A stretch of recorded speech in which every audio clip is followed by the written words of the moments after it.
کیا آپ بھی اپنے ہاتھوں میں دھاگے باندھتے ہیں یا آپ کا کوئی دوست ہاتھوں میں دھاگے باندھتا ہے تو یہ ویڈیو آپ کے لیے ہے۔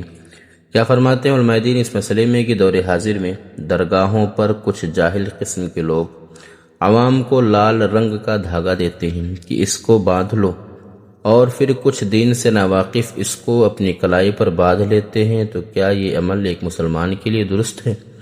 الجواب بعون الملک الوہاب: ایسا دھاگا ہاتھوں میں پہننا جائز نہیں کہ اس میں مشرکین سے مشابہت ہے۔ اجمیر شریف یا کسی بھی جگہ کا دھاگا ہاتھ میں باندھنا جائز نہیں کہ اس میں مشرکین سے مشابہت ہے۔ وہ بھی اپنے تیرتھ استھانوں سے اسی قسم کے دھاگے لا کر باندھتے ہیں۔ نیز ان کا ایک تہوار رکشا بندھن ہے جس میں اسی قسم کے دھاگے باندھے جاتے ہیں، اور یہ تشبہ بالغیر ہے جو کہ ناجائز و حرام ہے۔